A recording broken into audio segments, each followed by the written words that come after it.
کریں۔ حضرت صلی اللہ علیہ وسلم نے ہمیں یہ بھی بتایا ہے کہ یہ رات یقیناً باعث برکت ہے، باعث خیر ہے، باعث فضیلت ہے، سب کی بخشش اور مغفرت کر دی جاتی ہے، لیکن کچھ اشخاص ایسے ہیں کہ جن اشخاص کی اس رات کو بخشش اور مغفرت نہیں ہوتی۔ فرمایا ایک وہ آدمی ہے جو شرک کرنے والے کی بخشش نہیں ہوتی۔ اللہ پاک کو شرک پسند نہیں ہے۔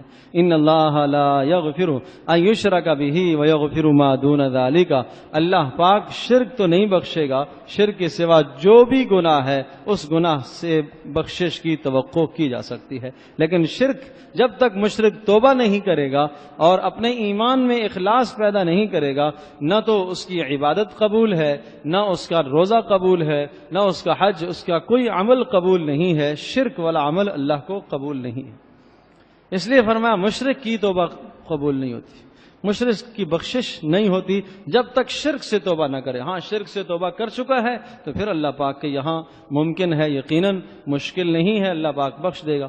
دوسرا ارشاد فرمایا وہ آدمی جو اپنے دل میں کینہ رکھنے والا ہے اس کی بخشش بھی اس رات کو نہیں ہوتی۔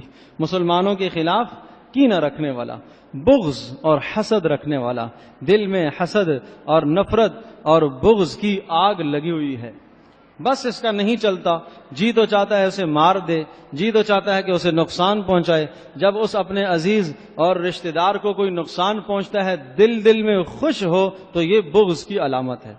یہ کیا ہے؟ بغض کی علامت ہے، دل میں خوش۔ اس کو حدیث میں شماتت بھی کہا گیا ہے۔ شماتت یہ منافقوں کی عادت ہے، اس لیے نبی علیہ السلام نے ارشاد فرمایا لا تظہر الشماتۃ لاخیک، اپنے بھائی کے لیے شماتت ظاہر نہ کیا کرو۔ شماتت کیا ہے؟ کہ کسی کی برائی پر خوش ہونا، مسلمان کو تکلیف ہوئی ہے اس تکلیف پر خوش ہونا، یہ شماتت کہلاتا ہے۔ اس کی بے عزتی اور بے اکرامی ہو رہی ہے کسی جگہ پر، یا اس پر ظلم ہو رہا ہے، ہم دیکھ کے خوش ہوں کہ میں نے اس کو سمجھایا تھا نہیں سنتا، اب اس کا یہی حشر ہے۔ یہ کیا ہے؟ یہ شماتت ہے۔ آپ نے ارشاد فرمایا تم ایسا اپنے مسلمان بھائیوں کے لیے نہ کیا کرو، اس لیے تم ایسا کرو گے تو اللہ پاک ممکن ہے اس کو عافیت عطا فرمائے اور تمہیں اس پریشانی میں مبتلا کر دے۔ اس کی سزا اللہ دنیا میں دیتا ہے، تو اس لیے دل میں کینہ بھی نہ رکھو، بغض بھی نہ رکھو، اپنے دلوں کو مسلمانوں کی جانب سے صاف کرو۔ جس شخص کے ساتھ آپ کی نہیں بنتی، آپ کا مزاج نہیں ملتا، اور بار بار آپ اس کو سمجھا چکے ہیں، بار بار آپ اس کو کہہ چکے ہیں، پھر بھی آپ کے اور اس کے درمیان میں تعلقات استوار نہیں ہوتے تو کوئی بات نہیں، قطع تعلق نہ کیجیے، قطع تعلق نہ کیجیے، اپنے دل کو صاف رکھیے، سینہ اپنا صاف رکھیے۔ تو اس لیے ارشاد فرمایا کہ حسد رکھنے والا، بغض رکھنے والا، اس کی بخشش بھی اس رات کو نہیں ہوتی، اور فرمایا قطع تعلق رکھنے والے کی بھی بخشش نہیں ہوتی جو کسی سے روٹھا ہوا ہے۔ 3 دن تک روٹھنے کی اجازت ہے، 3 دن سے زائد جو روٹھے گا تو یہ ناجائز کر رہا ہے۔ ارشاد فرمایا اگر اسی حالت میں انتقال ہو گیا روٹھنے والے کا اور جس سے روٹھا ہوا ہے، دونوں کا اگر انتقال ہو گیا تو دونوں جہنم میں جائیں گے بھائی۔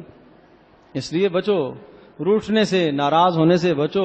رشتہ داریوں میں، قرابت داریوں میں سال گزر جاتے ہیں ایک دوسرے سے بات نہیں ہوتی، مہینے گزر جاتے ہیں ایک دوسرے سے بات نہیں ہوتی، مال کی بنیاد پر، دنیا کے کسی سبب کی وجہ سے ایک دوسرے سے ناراضگی اور ناچاکی، اور اگر وہ ہماری خوشی میں شریک نہیں ہوا، غمی میں شریک نہیں ہوا، یہاں سے ایک جنگ چھڑ جاتی ہے۔ ان ناچاکیوں کو، ناراضگیوں کو ختم کرو۔ مسئلہ اپنی بخشش اور اپنی مغفرت کا ہے۔ اگر ہم چاہتے ہیں کہ ہماری بخشش ہو تو پھر مسلمانوں سے جو ہم ناراض ہیں ان ناراضگی کو ختم کرو۔ رسول پاک صلی اللہ علیہ وسلم نے یہ بھی ارشاد فرمایا عاق الوالدین، ماں باپ کا نافرمان اس کی بخشش بھی نہیں ہوتی بھائی، ماں باپ کا نافرمان اس کی بھی بخشش نہیں ہوتی۔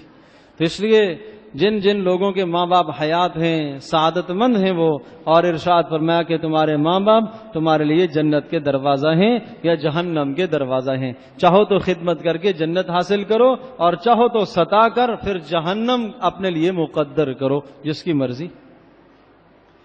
تو والدین کے حقوق سخت بتائے ہیں، فرمایا وَلَا تَقُلْ لَهُمَا أُفٍّ، کوئی ایسا کلمہ نہ کہو جن سے ان کو تکلیف ہو، وَلَا تَنْهَرْهُمَا، جھڑکو بھی نہیں، غصے سے بات بھی نہیں کرو، ترچھی نگاہوں سے دیکھو بھی نہیں، ادب سے کھڑے ہو جاؤ، وَاخْفِضْ لَهُمَا جَنَاحَ الذُّلِّ، اور ذلت اور رسوائی ان کے سامنے ظاہر کرو، اپنے آپ کو ختم کر دو، مٹا دو، حد درجے کا مٹانا، حد درجے کا مٹانا، بچھ جاؤ ان کے سامنے، ماں باپ کے سامنے بچھ جاؤ، جتنا بچھو گے اللہ پاک اتنی عزت دے گا، اتنی عزت دے گا۔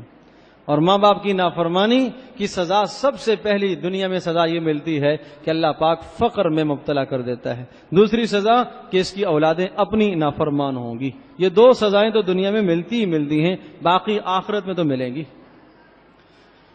نبی علیہ الصلوۃ والسلام کے پاس ایک شخص آئے کہ اللہ کے رسول مجھ سے ایک بڑا گناہ ہو گیا۔ آپ علیہ السلام نے ارشاد فرمایا هل لک من ام، ماں زندہ ہے؟ انہوں نے کہا نہیں اللہ کے رسول۔ پھر پوچھا هل لک من خالۃ، خالہ ہیں؟ انہوں نے کہا جی اللہ کے رسول۔ فرمایا فبرھا، خالہ کے ساتھ حسن سلوک کرو، اس کی برکت سے اللہ پاک آپ کا گناہ معاف کر دے گا۔ تو دیکھو ماں باپ کے ساتھ حسن سلوک پر گناہ معاف ہوتا ہے، اور ماں باپ اگر نہیں ہیں تو پھر ان کے جو متبادل خالہ اور اسی طرح سے چچا، ان کے ساتھ حسن سلوک کرنے کی وجہ سے انسان کے گناہ معاف ہوتے ہیں، بڑے بڑے گناہ معاف ہوتے ہیں۔ کتنا پریشان شخص آیا رسول پاک صلی اللہ علیہ وسلم کے پاس، اور آپ علیہ السلام نے ایک ہی عمل بتایا، ایک ہی عمل بتایا۔ تو اس لیے میرے عزیز دوستو بزرگوں، اس کا خیال رکھا جائے۔ ارشاد فرمایا کہ عاق الوالدین، ماں باپ کا جو نافرمان ہے اس کی بخشش بھی نہیں ہوتی، اور اسی طرح سے فرمایا زانی، زنا کا عادی، اس کی بخشش بھی نہیں ہوتی، اور اسی طرح سے ارشاد فرمایا کہ شلوار کو ٹخنوں سے نیچے رکھنے والا مرد جو اس کا عادی ہو اس کی بخشش بھی نہیں ہوتی۔ جس کو ہم آج گناہ نہیں سمجھے، اس کو ماحول میں، معاشرے میں ہم گناہ نہیں سمجھتے، اس کو فیشن سمجھا جاتا ہے، اس کو اس وقت کی بڑی ضرورت سمجھا جاتا ہے۔ دیکھتے نہیں ہو جوانوں کے لباسوں کا کیا حال ہوتا ہے، پاؤں تلے روندا جا رہا ہوتا ہے یہ لباس۔ حضرت صلی اللہ علیہ وسلم نے اس لباس سے منع فرمایا، اس لباس سے منع فرمایا۔ مرد کے لیے ٹخنے ننگے رکھنا واجب ہے، نہیں رکھے گا گناہگار ہوگا، نیچے کرے گا گناہگار ہوگا۔ عورت کو ٹخنے ڈھانپنے کا حکم ہے، یہاں معاملہ الٹ ہو گیا، عورت کو ٹخنے ڈھانپنے کا حکم ہے، مرد کو کھولنے کا حکم ہے۔ تو اس لیے اس بات کا بھی خیال رکھا جائے۔ حضرت صلی اللہ علیہ وسلم نے یہ بتایا کہ اس شخص کی بھی بخشش اور مغفرت نہیں ہوتی۔ تو اگر ہم یہ چاہتے ہیں کہ ہماری بخشش اور مغفرت ہو جائے تو پھر ہم ان گناہوں سے اپنے آپ کو بچائیں۔